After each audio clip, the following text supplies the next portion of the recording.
उत्तराखंड की स्थापना के रजत जयंती वर्ष उपलक्ष्य में सरकार ने नवंबर में 2 दिन का विशेष सत्र बुलाया है, जिसको लेकर अब सियासत शुरू हो गई है। इसको लेकर कांग्रेस ने तीखी प्रतिक्रिया दी है। कांग्रेस इस सत्र को सिर्फ दिखावा कह रही है, तो वहीं दूसरी ओर बीजेपी का ये कहना है कि सत्र में राज्य की उपलब्धियों, चुनौतियों और भविष्य की योजनाओं पर चर्चा की जाएगी।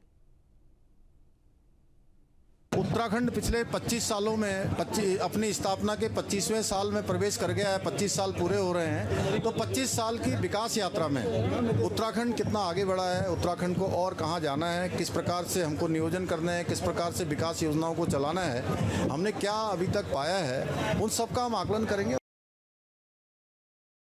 देखिए, जिस तरीके से विधानसभा के सत्र दिखाने के लिए हो रहे हैं, गैरसैंण में 4 दिन का विधानसभा सत्र बुलाया गया, 2.5 घंटे की केवल चर्चा हुई और 1.5 दिन में ही सरकार अपना थैला पैक करके आ गई। ये जनता के धन की भी बर्बादी है। अब विशेष सत्र सरकार बुला रही है, ये सरकार का अपना विषय है कि वो उस सत्र में क्या करना चाहती है, लेकिन जो संविधान के अनुसार सत्र चलाने की समय सीमा है, उस हिसाब से सत्र चलने चाहिए। देवभूमि में कांग्रेस बगावती रुख रखने वाले अपने नेताओं का एक्शन के मूड में आ गई है। दरअसल पंचायत चुनाव में कांग्रेस नेताओं ने बगावती रुख दिखाया, जिसको लेकर अब पार्टी कार्रवाई करने जा रही है।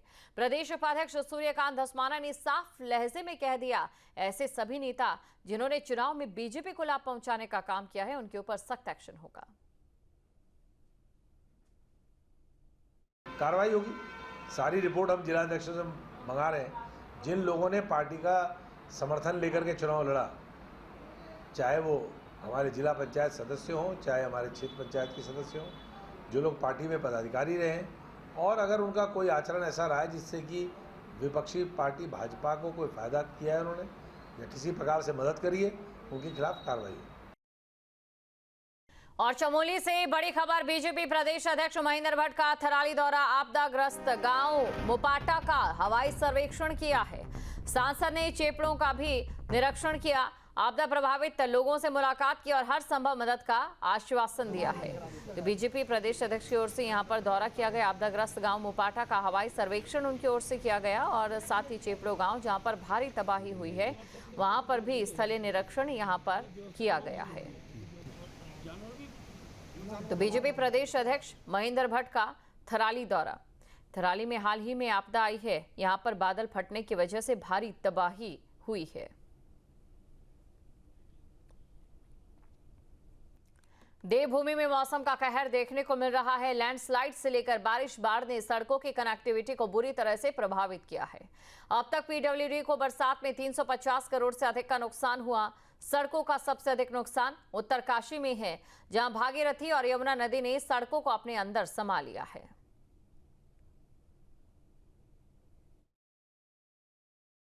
देखिए, बारिश की वजह से इस बार काफी नुकसान हो रहा है। प्रदेश में अलग अलग जगहों पे, सड़कों पे और पुल पे भी काफी नुकसान हुआ है। गंगोत्री धाम का जो हमारा यात्रा मार्ग है, वो अभी भी बंद चल रहा है। उसमें बीच में हर्षिल के पास करीब 150 मीटर जो पानी के अंदर है, उससे मशीन क्रॉस नहीं हो पा रही है, काफ़ी ज़्यादा पानी है वहाँ पे। उसके लिए मैंने आज एक टीम भेजी है पीडब्ल्यूडी से। मुख्य सचिव महोदय ने निर्देश दिए थे कि बीआरओ की टीम के साथ साथ पीडब्ल्यूडी भी अपना काम करे और कोई ऑल्टरनेटिव अगर रास्ता निकलता है तो उस पर काम शुरू किया जाए। तो हमारी टीम भी आज पहुँच रही है और हम ऑल्टरनेटिव रास्ते पर काम करेंगे। चमोली में आसमानी आफत थमने का नाम नहीं ले रही है। थराली देवाल के बाद नंदानगर में कई घरों पर मोटी मोटी दरारें आ गई, जिसकी वजह से इलाके में दहशत का माहौल है। प्रशासन राहत बचाव कार्य में जुटा हुआ है और लोगों को सुरक्षित स्थानों पर शिफ्ट किया जा रहा है। उत्तराखंड के सीमांत जनपद चमोली में बारिश का कहर लगातार जारी है। पहले थराली में लगभग कई जो दुकानें थी, कई जो आवासीय भवन थे, वो क्षतिग्रस्त हो गए थे। इसमें एक युवती की मौत हो गई थी और एक वृद्ध अभी भी लापता हैं। और उसके बाद देवाल के मोपाटा में भी बादल फटने की घटना से कई मवेशी मलबे में दफन हो गए हैं और वहीं 2 लोगों की डेथ हो गई है। और कुछ ये चीज़ें अभी उबर नहीं पाए थे इससे लोग, लेकिन नंदानगर घाट में कई घरों में दरारें आने से जहाँ लोगों में दहशत का माहौल बना है, वहीं प्रशासन के सामने भी एक बड़ी चुनौती है। सभी जो घर हैं, सुरक्षा को एहतियात बरतते हुए प्रशासन ने सुरक्षित जगहों पे लोगों को रखा है, लेकिन जिस तरह के माहौल लगातार बन रहे हैं वो कहीं न कहीं खौफजदा है। Surendra Rawat, news state, Chamoli. और बागेश्वर के पौंसारी और बेसानी में बादल फटने से भारी तबाही हुई है। यहाँ पर मलबा आने से मकान, खेत, रास्ते और पुलिया सब क्षतिग्रस्त हो गए हैं। एनडीआरएफ और एसडीआरएफ की टीम राहत बचाव कार्य में जुटी है। आपदा प्रभावित लोगों तक मदद पहुंचाई जा रही है। डीएम से लेकर जनप्रतिनिधि तक ग्राउंड जीरो पर डटे हुए हैं। डीएम आशीष भंटगाई और विधायक कपकोट सुरेश गड़िया ने इलाके का दौरा किया है। विलेज है, उसके जो स्ट्रोक में सुबह जो है 3-4 वहाँ पर जो घर थे वो डैमेज हो गए थे और इसमें लगभग 6 लोग वहाँ पर थे। तो एक व्यक्ति जो थे उनको तो हॉस्पिटल ठीक है, उनको हॉस्पिटल भेज दिया गया था। बाकी जो 5 लोग में थे उनमें से 2 लोगों की डेड बॉडी रिकवर कर ली गई थी और 3 लोग जो है अभी भी वहाँ पर सर्च एंड रेस्क्यू ऑपरेशन जो है बहुत चल रहा है जोर शोर से। और जितनी भी हमारी एनडीआरएफ की टीम है, एसडीआरएफ की टीम है और डिस्ट्रिक्ट एडमिनिस्ट्रेशन की टीम है, पुलिस बल है, सभी वहाँ पर लगे हुए हैं। तो डेब्रीज में से उसको देख रहे हैं जो हमारे शव वहाँ पे दबे होने की आशंका है। रुद्रप्रयाग में बादल फाड़ आफत से भयंकर तबाही हुई है, जहां पर बसु केदार में बिजली पानी की व्यवस्थाएं ठप पड़ी है। सड़क मार्ग भी कई जगह पर बाधित है। ग्रामीणों का संपर्क बाहर दुनिया से पूरी तरह से कट गया है। ग्रामीण अंधेरे में रात काटने के लिए विवश है। प्रशासन की टीमें रेस्क्यू अभियान तेजी से चला रही है। हेलीकॉप्टर से खाने पीने की सामग्री भेजी जा रही है और इलाके में बिजली और पानी आपूर्ति करने के लिए लगातार प्रयास किए जा रहे हैं।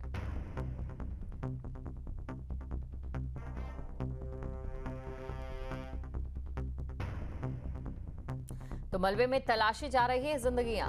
रुद्रप्रयाग से बड़ी खबर आपको बता रहे हैं। इस समय उत्तराखंड मानसून की मार झेल रहा है और रुद्रप्रयाग की बात करें तो यहां पर रेस्क्यू ऑपरेशन जारी है।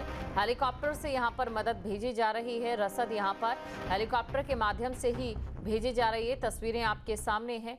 आपको ये जानकारी दे दें क्योंकि देखिए सड़क मार्ग जो है वो पूरी तरह से बंद है। बादल फाड़ तबाही के बाद यहाँ पर लोगों को खासी दिक्कतों का सामना करना पड़ रहा है और साथ ही साथ जो लोगों के मन में एक डर भी यहाँ पर बैठ गया है, ना जाने कब आसमान से आफत उनके ऊपर बरस पड़े। आपको बता दें इस बादल फाड़ तबाही में 4 नेपाली नागरिक लापता हैं और एसडीआरएफ रेस्क्यू ऑपरेशन चला रही है। ताल जामन में कई मकानों में मलबा घुस चुका है। 20 से अधिक मवेशी मलबे में इस समय दफन है और अब तक कुल मिलाकर 8 लोग लापता बताए जा रहे हैं, जिनमें से 4 स्थानीय नागरिक भी हैं। तो 4 स्थानीय नागरिक लापता है जबकि 4 नेपाल मूल के नागरिक लापता हैं। बड़ी खबर, अल्मोड़ा में नंदा अष्टमी के दिन से मां नंदा सुनंदा की विधिवत पूजा अर्चना की जा रही है। यहां कतली वृक्ष से मां नंदा सुनंदा की मूर्तियों का निर्माण हुआ। बता दें कि मैदानी क्षेत्रों में आज का दिन राधा अष्टमी के नाम से मनाया जाता है। वहीं उत्तराखंड में आज नंदा अष्टमी के रूप में मां की आराधना की जाती है। सुबह 4 बजे से ही जो मंदिर है वहां पर भक्तों का तांता लगा है। सभी लोग अपने कुल देवी की आराधना के लिए मां नंदा के दरबार पहुंच रहे हैं और 3 सितंबर तक मां नंदा सुनंदा की आराधना होगी। 3 सितंबर को नंदा सुनंदा के डोले नगर भ्रमण पर निकलेंगे। जहां भक्ति है हर शब्द में, कथाओं में छुपे हैं दिव्य रहस्य और ज्योतिष देता है जीवन को दिशा। धर्म से जुड़ी हर बातों को जानने के लिए हमारे चैनल स्तुति को सब्सक्राइब करें। चैनल पर जाने के लिए इस लिंक पर क्लिक करें।